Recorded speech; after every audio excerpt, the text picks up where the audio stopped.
The cities vanish one by one. The glories fade that paled the sun, and time's continuous fateful call. The palaces and temples fall, while heroes do their deeds and then sink down to earth as other men. Yet let the poet's mind at heart but touch them with the wand of art, and lo, they rise and shine once more in greater splendor than before.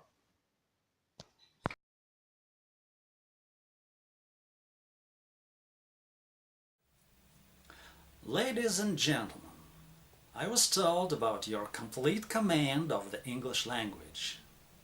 That's why I decided to deliver this brand new course in English. But before I start introducing the course, I'd like to ask you a question. Which is the supreme form of understanding a language, of perception of a language? Some people say that it's humor. The possibility to understand humor, to understand jokes, but I think that is not the supreme level. The ultimate level is understanding poetry, because poetry is the greatest manifestation of any language at all. And the main goal of this course is to reach this highest level. But there is one more goal that I'm going to define. Actually, there are two opposite categories in the whole universe. They are the chaos and the cosmos. They are the opposite extremes. Here are the 2 points restricting a section. The section is called literature. Behind prose, there is pure noise. Behind poetry, there is pure music.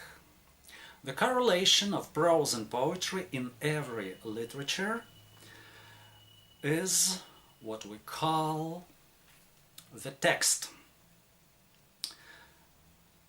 Any text we can allocate onto the section. The closer it is to the prose, the closer it is to the chaos. The closer it is to the music, the closer it is to the supreme order. And now let's make the definition of the word poetry. The word poet itself derives from the Greek poietis, and means a creator, a composer, a mover and a shaker. Thus, poetry is something that moves and shakes the human soul. Let's examine how it happens. I'll start the explanation in terms of the ancient Greek philosophy. The chaos and the cosmos. The time and space are the battlefield for them. The chaos is the disorder, the destruction, the Satan. The cosmos is the order, the creation, the God. Time and space are a battlefield for them. So, some categories define poetry. One of them, and maybe the simplest of them, is the meter. The day replaces the night, the seasons change in a certain pattern, so twinkle the stars, so beats the human heart. It is the source of time, the law of eternity, like to be or not to be. This is the question. Stressed syllable and unstressed syllable replace each other. This meter is called yam. Actually, it's the basic English speech pattern. It represents agitation, impulse, outburst. The English language possesses great variety and mobility of stresses. That's why the feet in the English language are not always equal. That's why it's the best language for the lyrics in the rock music and in jazz. The next unit that defines poetry is the line. So the next unit in size is the line. The original cause for division poetry into lines is indicating pauses for breathing in while singing.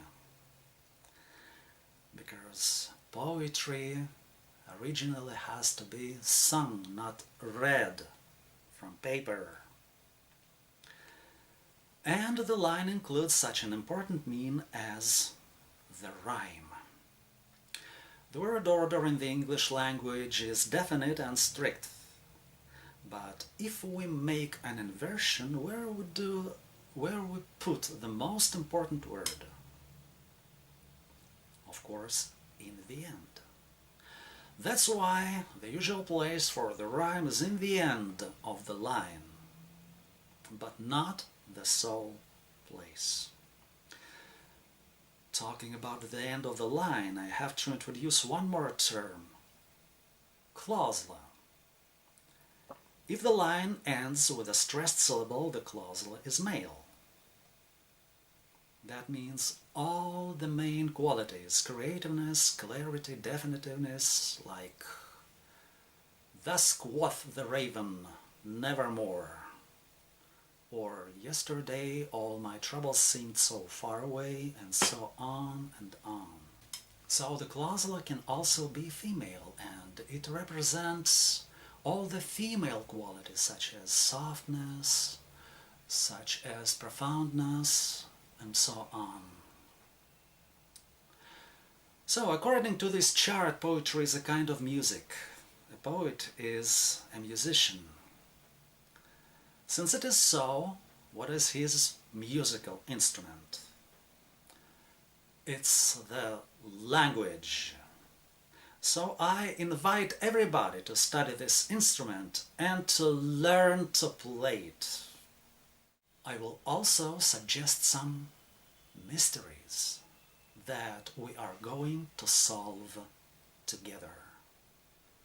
For example, I'll tell you about a poet, some facts in his biography.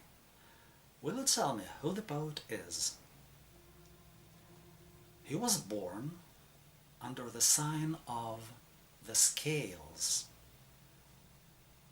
In Latin it is Libra.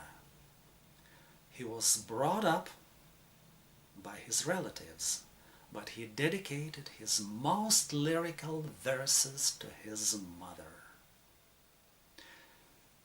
He was well known for his scandalous behavior, but at the same time he was against all wars in the world.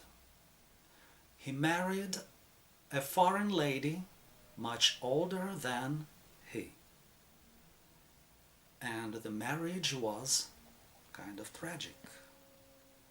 He died soon after his anniversary, and still under unknown circumstances.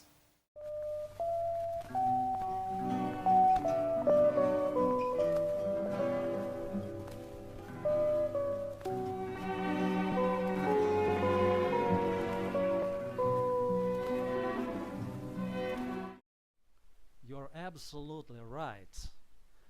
It is the great Russian poet Sergei Yesenin.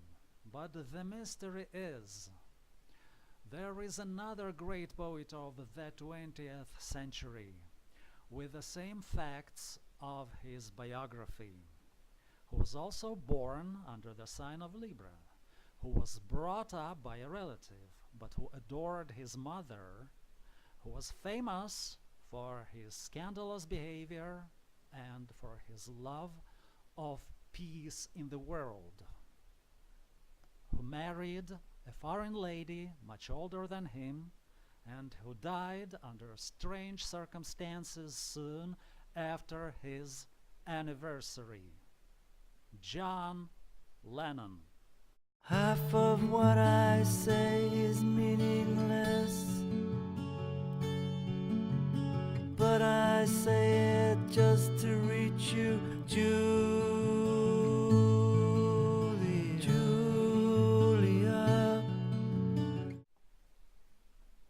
Now, one more mystery that we are going to discuss during the course. Just listen and you will easily recognize the song.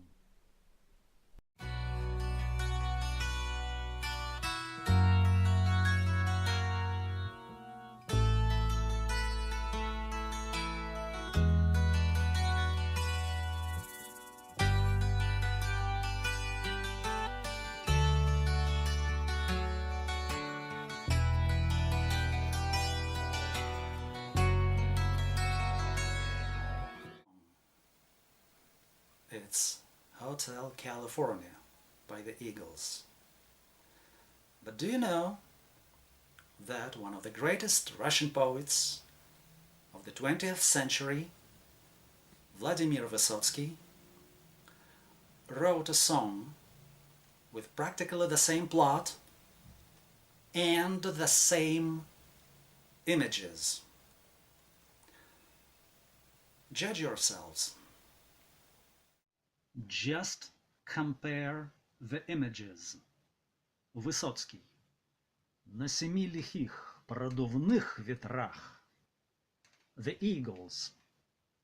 Cool wind in my hair. Высоцкий.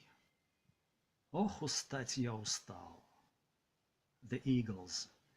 My head grew heavy and my sight grew dim. Высоцкий. Никого, только тень промелькнула в сенях. The Eagles.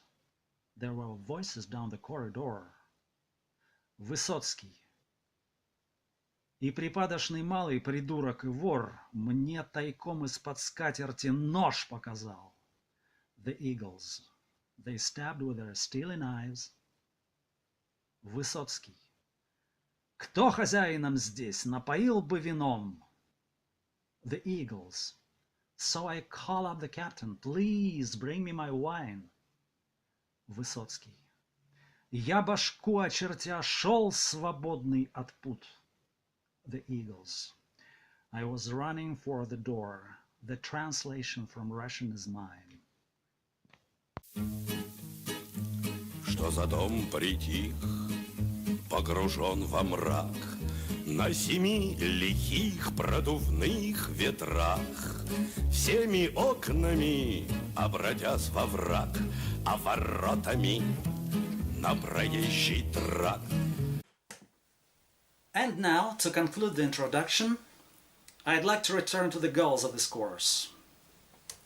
The first goal is, as I said, to reach the highest grade of understanding a language, the perception of poetry.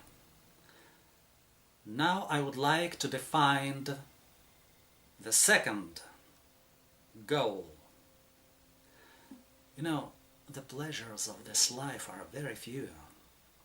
Most of them are brief, dubious, and even dangerous, like liquor, drugs, fornication, and so on. Only the delight of beauty is perfect. So I propose the second goal, to learn to receive the sublime delight of understanding poetry. So during the classes, we will learn how a 17-year-old girl solved the 100-year-old problem of translating of the word nevermore in the poem by Edgar Allan Poe. we will have a lot more to understand and to solve. So welcome to my course.